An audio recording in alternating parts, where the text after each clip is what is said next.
गाड़ी, जिसके बगैर पाकिस्तान में मिडिल क्लास का गुजारा मुश्किल है। ये सिर्फ सहूलत नहीं बल्कि लोगों की ज़रूरत है और बहुत सौ के लिए एक ख्वाब भी। मगर मुल्क में गाड़ियों की कीमतों में इतना ज़्यादा इजाफा हुआ है कि महंगाई के डसे आम आदमी के लिए अब गाड़ी जैसी ज़रूरत का ख्वाब देखना भी ख्वाब जैसा हो गया है। अब तो ये जो पेट्रोल के हाल हैं, अब तो गाड़ी में जो आपके पास कोई नकारा गाड़ी घर में खड़ी है, आप उसमें पेट्रोल डलवा के बाजार भी नहीं जा सकते, आप अपनी शॉपिंग का भी नहीं सोच सकते, तो ख़रीदना तो बहुत दूर की बात है।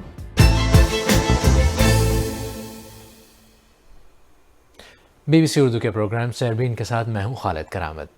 पाकिस्तान में गाड़ी ख़रीदना एक अजाब बन गया है। ये एक ऐसी स्टोरी है जिसकी वजह से किसी ना किसी तरह आप भी मुतासिर होंगे।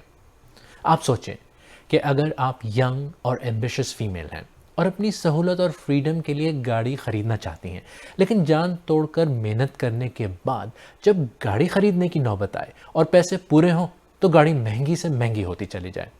फ्रस्ट्रेशन ना हो तो क्या हो? गाड़ी की प्राइसेस इतनी हाई हो गई हैं कि अब वो मेरी रेंज से बाहर हो गई हैं। क्योंकि मैं अभी फुल टाइम स्टूडेंट हूँ, मैं पार्ट टाइम जो है फ्रीलांसिंग करती हूँ। मैंने इतने जमा किए थे कि मैं गाड़ी ख़रीदूँ, लेकिन जब भी मैं उसको जमा करती वो प्राइसेस जो है वो एकदम से बढ़ जाती थी और उसके बाद वो जो ख्वाब था मेरा गाड़ी लेने का वो आउट ऑफ रीच होता गया। अगर मैं 5 लाख जमा करूँ तो जब तक मैं गाड़ी लेने के लिए जब तक वो जमा होंगे तब तक वो गाड़ी 15 लाख की हो जाएगी।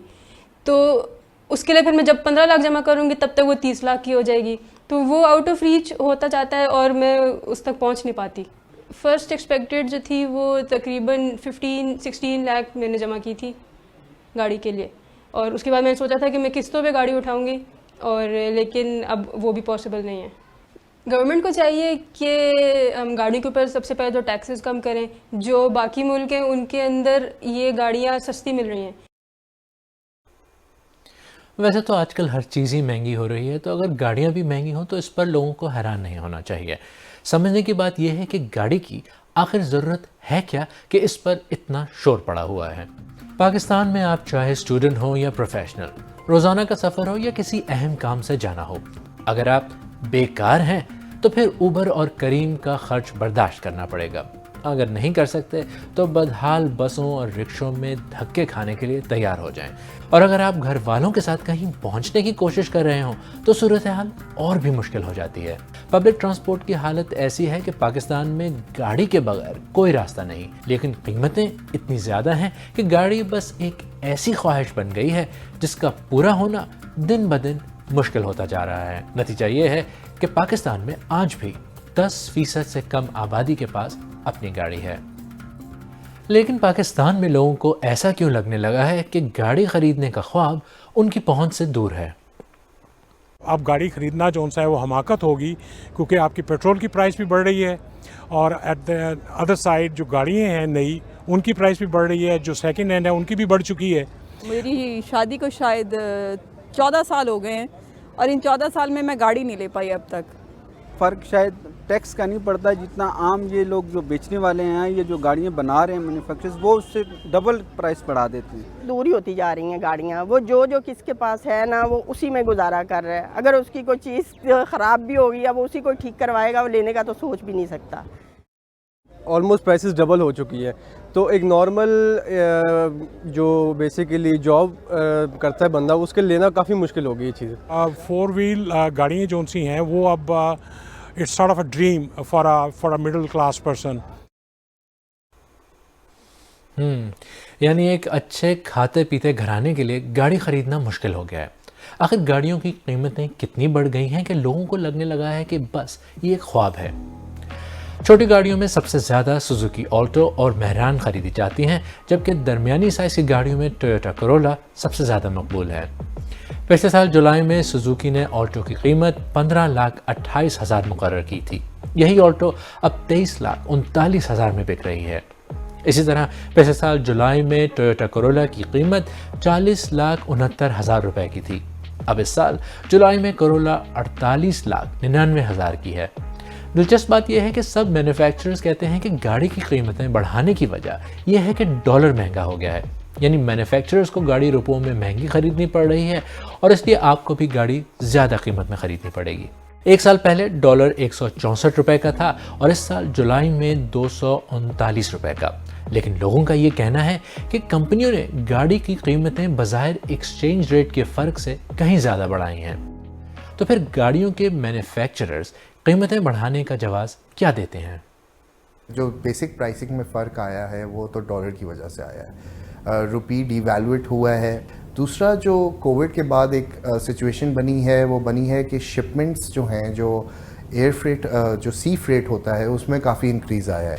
तीसरा जो बहुत बड़ा इफेक्ट अभी एट दिस मोमेंट हम फील कर रहे हैं वो ये कर रहे हैं कि ड्यू टू LC रिस्ट्रिक्शंस जो हम पे लगा रहे हैं, जो स्टेट बैंक ने लगाई हुई है, जिसमें हमें उनसे प्रायर अप्रूवल लेनी पड़ी और उसमें हमें काफ़ी टाइम हो गया है कि हमें अप्रूवल नहीं मिल रही। उसकी वजह से हम ये देख रहे हैं कि सूनर और लेटर हमारी जो प्रोडक्शन कैपेसिटीज़ है, जो प्रोडक्शन हमने करनी है आगे, उसमें हम नॉन प्रोडक्शन डेज कर रहे हैं, फील कर रहे हैं कि आगे जाके आएंगे।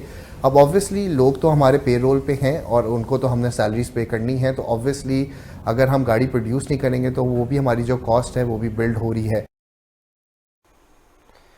ठीक है, मैन्युफैक्चरर ने भी अपनी वजाहत दी, उनका भी एक पॉइंट ऑफ व्यू है, लेकिन जहां डॉलर बढ़ा है वहां कम भी हुआ है। अगर मैन्युफैक्चरर्स सारी कॉस्ट कस्टमर पर डाल रहे हैं तो जब डॉलर कम होता है तो तब कीमत क्यों नहीं बदलती? हसनैन खोखर को भी ऐसी ही सिचुएशन का सामना है। कि मेरी एवरीडे कार मैंने करोला थी, उसी को मैंने अपग्रेड करके मैं एलांट्रा के ऊपर आ रहा था और यही मेरा था कि जो भी है कि बस एक नई गाड़ी 2022 के हिसाब से लेनी है with all the new features. और वो मेरा एक ठीक ठाक मतलब टुक अ सिग्निफिकेंट इंक्रीमेंट जो मेरे माइंड में था कि इस बजट के अंदर मैंने गाड़ी लेनी है। सो सब चेंज हो गया। अप्रैल में मैंने उसकी फुल पेमेंट कर दी थी, अप्रैल 2022 में, और आज दिन तक मुझे अभी तक उसकी डिलीवरी नहीं मिली। और जो और ज़्यादती भी हुई कि I paid the extra 8 lakh rupees कि उस वक्त जब हमें कहा गया था कि अब आपने हमें एक्स्ट्रा पेमेंट करनी है, तो उसकी वजह सिर्फ यही बताई उन्होंने कि डॉलर क्योंकि उसकी बहुत महंगा हो गया, which is fine, we understand. पर एक सेपरेट इशू ये था कि मैंने फुल पेमेंट कर दी थी, तो आप उसके बावजूद भी मुझसे पेमेंट ले रहे हैं। अब आज के दिन में अब डॉलर बहुत तेज़ी से वापस नीचे आ रहा है, तब क्या आप मेरे 8 लाख रुपए वापस कर रहे होंगे कि नहीं? ऑब्वियसली जवाब उनका आएगा कि नहीं। हसनैन की तरह बहुत से लोग ट्विटर पर अपने गुस्से का इजहार कर रहे हैं। एक ट्विटर यूज़र ने ट्वीट की कि सच ये है कि पाकिस्तान एक ऐसा मुल्क है जिसे खुदा ने भी अकेला छोड़ दिया है। यहाँ कुछ भी ठीक नहीं। इस नाम नेहाद मुसलमान मुल्क में करप्शन और लालच हर जगह फैल गई है। नई गाड़ी ख़रीदना इतना तकलीफ दे है और उसमें इस कदर लूटमार है कि ना चाहते हुए भी आपको कीमत से कहीं ज़्यादा देना पड़ता है। इमरान शेख ने कहा कि गाड़ियों की कीमतें नाकाबिले यकीन तेज़ी से बढ़ रही हैं। कोई शख्स इस मुल्क में गाड़ी ख़रीदने का सोच भी कैसे सकता है?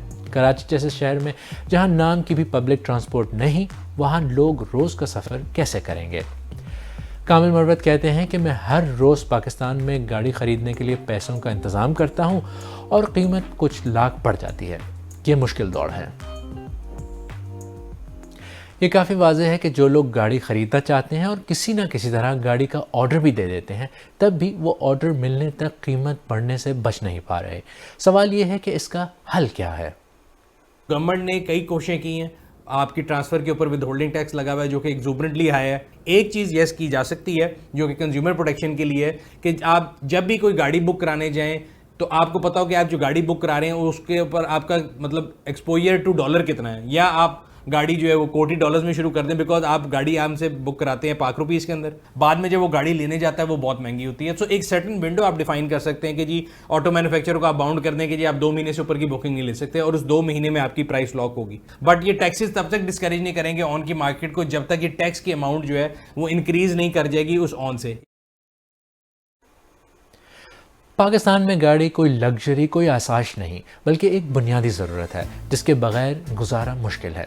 यह भी ठीक है कि दुनिया भर में कोरोना की वबा की वजह से सप्लाईज में इश्यूज़ आए हैं, लेकिन जो क्राइसिस पाकिस्तान में है वो सप्लाई के मसाइल से कहीं ज़्यादा है। लगता है कि ये इंडस्ट्री बेलगाम सी हो गई है और माहिरीन कहते हैं कि इसमें बहुत जल्द तब्दीली लाने की ज़रूरत है, वरना लोग इसी तरह हद से ज़्यादा बढ़ती कीमतों के तले दबते चले जाएंगे।